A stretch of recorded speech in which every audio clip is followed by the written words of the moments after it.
Poltava में रूस की ताबड़तोड़ ड्रोन अटैक की खबर। पोल्टावा में 10 शहीद कामिकाजी ड्रोन से 136 जिसकी चर्चा हम कर रहे थे, वहां पर हमला बोला गया। यूक्रेनी नेता दिमित्री लोनिन ने इस बारे में जानकारी दी है।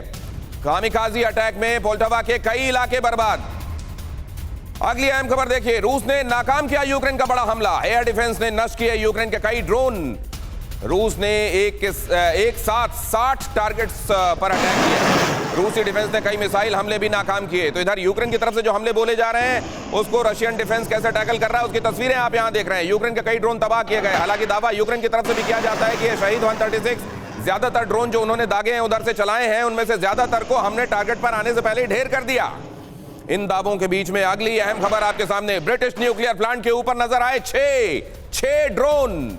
जानकारों ने कहा कि कोई गलत इरादा तो निश्चित रूप से है।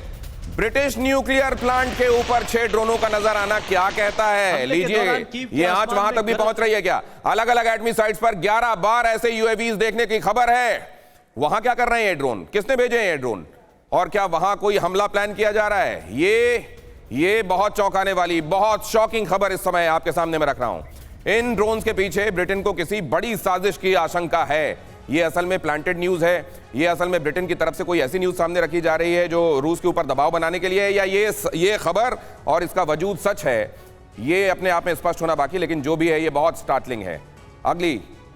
अगली अहम खबर मैं आपको यहां बिग बॉल में समझाना चाहता हूं। यहां क्या हो रहा है, ड्रोन्स ही ड्रोन्स चारों तरफ आपको दिखाई दे रहे हैं। एक्चुअलिटी में देखिए यहां पर क्या है, ड्रोन्स का इस्तेमाल। रूस के ड्रोन अटैक से यूक्रेन की हालत पस्त है। इसकी वजह क्या है? पहली वजह, जंग में रूसी ड्रोन का इस्तेमाल ज्यादा कारगर भी हो रहा है और अब कारगर देखते हुए उसका ज्यादा इस्तेमाल कर भी रहा है रूस। ड्रोन का खर्च मिसाइल से कई गुना कम होता है। जब आप मिसाइल दागते हैं उसके मुकाबले ड्रोन बहुत सस्ता पड़ता है और इसीलिए ये कॉस्ट इफेक्टिवली आपको जंग के मैदान में बहुत आगे ले जाता है। अब देखिए जरा क्या हो रहा है, मिसाइल से ज्यादा कारगर और मिसाइल से ज्यादा सस्ता होने की वजह से ड्रोन का इस्तेमाल लगातार हो रहा है और इसीलिए न सिर्फ शहीद और आर्श जैसे ड्रोन रूस ऑर्डर कर रहा है, बल्कि यूक्रेन को भी आपको याद होगा बैरेक्टार से लेकर स्विच ब्लेड ड्रोन्स जो दिए गए हैं वो बहुत बड़े गेम चेंजर साबित हो रहे हैं। लेकिन अब क्या हो रहा है, अपने यहां पर रूस अपनी घरेलू इंडस्ट्री में जो बनाता है ऑरलैंड 10 उसकी प्रोडक्शन को और ऑगमेंट कर रहा है और तेजी से बढ़ा रहा है। क्या होने वाला, अब जरा देखिए यहां पर क्या हो रहा है। यूक्रेन को एयर डिफेंस सिस्टम की जरूरत है। मिले कौन कौन से हैं उसको अभी तक, जो IRIS-T जर्मनी की तरफ से मिला है।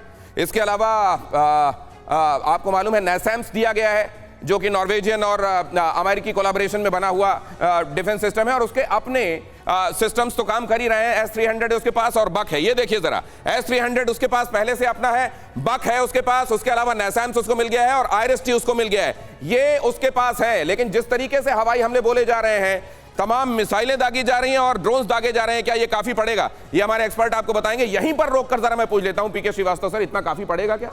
देखिए ऐसा है, जो आप इतने मल्टीपल सिस्टम्स इंडक्ट कर रहे हैं, एयर डिफेंस सिस्टम्स, इनको इफेक्टिव करने में यूक्रेनियन ट्रूप्स को बहुत टाइम लगेगा और बहुत समझदारी लगेगी।